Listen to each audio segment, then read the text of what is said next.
All right, I'm going to try to make two videos here. Hopefully, I can do it in two takes. I'm in my new RV in West Virginia. It's a river lot. I guess the first question I have to answer is why did I do this for? I've been in Galen for 20 years. I guess it served its purpose. Sometimes I think it's the biggest mistake I've ever made. Didn't like the HOA, didn't fit my lifestyle. Race car, not good. But I overcame that. I won. That's cool. Not many people beat HOAs, but I did. But it's run its course. I had my son full time, so I got him through middle school and high school there, and then obviously a couple years at FCC, and then while I was down at Maryland, he's 27 now. He's getting married in May. Way to go! You got married way quicker than I did in life. But so now that I'm an empty nester, I don't need that house in Galen. It's too big. Don't understand why Americans think like we need these big houses. I'm going from 4,500 square foot to 400 square foot, and I've never been happier. One thing I love about this RV life is like I'm in complete control. I love systems. That's what this video is going to be about. I look at the race car as there's so many subsystems. Like my job, I work on the national security cutter for the Coast Guard, and it's just a bunch of subsystems. And I just love independent systems. In this RV, there's nothing that can break that I can't fix. If I can't fix it, I'll just replace it. Looking up here, like there's one of the two ACs. That AC is like $500. If I can't fix it, I'll just get another one. If my AC breaks at my house in Galen, it's $10,000. I know. I've replaced it already once. I actually got two of them. The bottom unit's been fine. The upstairs unit was a piece of shit, and it was like $8,600. So here, most things in this RV might surprise you is 12 volt. There are some 120 volt systems, such as microwave. How am I doing? Microwave, TV, ACs, fireplace. Where's the fireplace at? There's a fireplace. We're going to get to the fireplace in the second video when I do the internal walkthrough. This video will be for external, and I'll start showing you how systems work. So I like that I'm in control. I know where my water comes from. It comes from a hose. I know where my power comes from. I have 240 volts, 100 amps pedestal out there. I know how to condition that power. I know how to get the power to the RV, and then I'll go over how it separates out from. Actually, it separates out from 240 volt to 120 volt to 12 volt. So I'll walk you through that here, probably in this video. Between November and April, the pedestal, the 100 amp pedestal is not turned on. Neither is the water. Obviously, the water's not on. The water's not on because it would freeze, and the power is turned off because they want this really to be seasonal. As an owner, I can be here every day of the year, but they really don't want you here living in the off season from November through March. So I had to bring my own power today. No problem. I've got a couple generators. The generator I have today is the generator that I had bought to go on my cross-country trip with my Mach-E.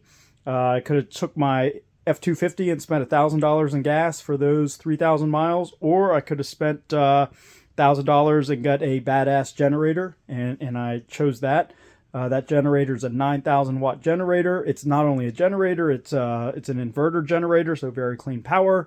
It will charge my EV car, and it has the big thing it has is has a RV 50 amp plug on it. So works perfect in this situation. So today really was my first day here in the RV, and I was able to supply a 240 volt to the RV. I guess there's like an asterisk there. The way power works on these RVs, we say 50 amp, 240, 50 amp. What it really is each leg, each hot leg is 120 volt AC, and each supplies 50 amps. So I'll get to that. I'll get to that when we get to the interior of the RV, and I'll show you how that works. Those two 120 volt legs come into the breaker panel, and there's two 50 amp breakers that are tied together.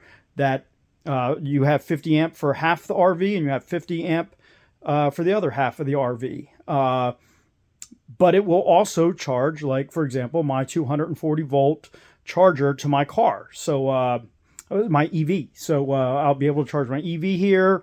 At the same time, it also provides 120 volt AC. So it's pretty, for me, man, it checks all the boxes. And I'll show you how all that works here in a second. So that's why I'm here. I'm selling my Galen house like June, July. Roommates are out mid-May.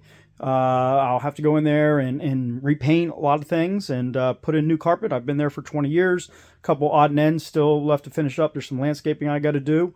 And I'll get that house in like new condition and try to make the biggest profit I can. And be out of there in June or July. Obviously, people are going to have a question about the race car. I've got 2 or 3 options on the race car to take it to garages. Just got to pick which is going to be the best for me. Obviously, out here in West Virginia, I don't want to come too far back in Maryland, but if I have to go to like Boonesboro, hey, I'm okay with that. I've got that 28-foot trailer to park too, so a couple of requirements to check off. But all right, with that being said, I hope I've explained how I ended up here. Wanted to get out of Maryland. Maryland is, my new tax bill is nearly $10,000 for my house in Galen. That's like $1,000 a month in taxes for property taxes. No, sorry. I'm going to vote. I voted with my feet. We can vote at the ballot box. We can also vote with our feet. And usually when I say something, I mean it. I follow through on it. If I say I'm going to own a football team, I'm going to own a football team. And if I say I'm going to race, I'm going to race. And if I get pissed off enough at Maryland, I told you I was going to leave, and I did. And today's kind of like the first day. March 28th will actually be the official first day. So goodbye, Maryland. 50 years. You've run your state into the ground. You're turning it into California. And I left, and I'm proud of that.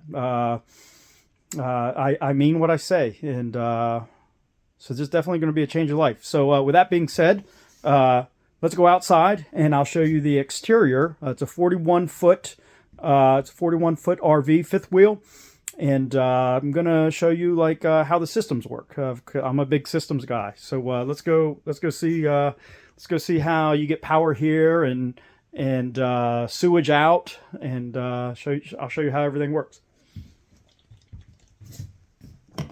All right, and I think I can take my ugly face off here. All right, there we go. All right. Ooh, it's actually got pretty nice out here. So let me show you my basement. This is the basement area. They call this the basement area. Good for storage. When I get around to the other side, you'll see what's integrated into this. Right here to the right, I have two propane tanks. That's one of them. They're the bigger ones. I think they're 30 gallon, not 20 gallon. You can also see the hydraulics to the self-leveling. All right, so which best way to do this? Okay, so here you can see my first bump out. That's the kitchen area and some of the living room. We'll get more into that when I get back inside. Here's my ladder. I can climb up there, but I've been up there. It's clean. They did a good job maintaining that. Here's the kitchen bump out. Here's the kitchen bump out. For me, what sold me on this property and this RV is it's 2-bedroom. So here's the second bedroom, which will be my office. My desk will actually be in there. I run my whole life through an office. It's my command center. It's where I make all my life decisions, where I design my race cars. It's where I telework. So here you're looking at, that's the hot water tank right there. Below there is the furnace. It takes LP. Oh no, I hope I don't have to get the keys out. Oh, good. So here's the back side of the RV. So you can see that's a complete pass-through. I got plenty of storage down here in my basement. We won't get into too many details. Here's my water system and my gray tanks and my black tanks. Obviously, for most people know, the gray tanks is for your like shower water and your sink water. Your black tank, I'll let you fill in the blank for what that's for. You see I have my valves down here, black tank, gray tank. So, I'm sorry, well, there's 2 gray tanks. So I've got 2 50-gallon gray tanks and 1 50-gallon black tank. I have a 100-gallon fresh water tank. Here in Riverbend, I am on city water. Actually, you can see the hose right there. Obviously, it's not connected right now. It's too cold out. The water would freeze. Here's one of the water filters. I talked about the 50 amp. Talked about the 50 amp hookup. Here it is. It's actually 240 volt going into here and 100 amps, but it's split 120 on each leg, 50 amps on each side. So that's the mechanical side of things. Here's the gross shit. So there is where you drain your gray tanks and your black tanks. Anybody who hasn't done this before, you drain your gray tank first. I'm sorry, you drain your black tank first to get all that shit out, no pun intended, and then you come back and drain your gray tanks, and then that cleans all the stuff that was coming out of the black tank. So this lot has sewage. You can see my sewage hook up there, so I'll have to run a hose from there to get rid of the black and gray water. All right, so coming around over here, like I said, the RV is mostly run off 12 volt, so obviously it's going to need a pretty heavy duty battery. I've got a 62 pound AGM 12 volt battery here. It's not fun moving this thing in and out of the house. Obviously you don't want it here while it's real cold because that battery would die, and that's like a $300 battery. So that's it. So this powers most things in the house. I'll get into that when I do the second video. So that's that. You can see I got my voltmeter there just so I can monitor what the voltage is on the 12 volt. You see some hydraulic fluid there. That's for the self-leveling. You can see the self-leveling right here. It's all the feet. It'll level this thing myself. So I'm about ready to end this video, but what I'll do is, so here is how I'm supplying AC power to the RV, and of course that's needed again because the main draw on it is the converter that converts the 120 to 12 volt to charge that battery and to run all the 12 volt systems. That pedestal right there, that is actually my 100 amps. That's my 100 amps right there. Obviously it's not in use yet. We've talked about that. That'll be available March 28th.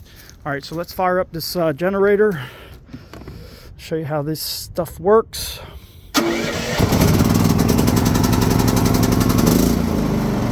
A little cold out here. Need to run the choke out a little bit, or close the choke a little bit. Boom. That right there, that's a big surge suppressor. It tests the power. Not really needed for this generator. I'm just more or less just using it just to test it out. But that's more for the pedestal in case any bad power comes in from the community, from the river community. That surge suppressor will catch it and it won't fry the RV. So won't fry the RV. All right,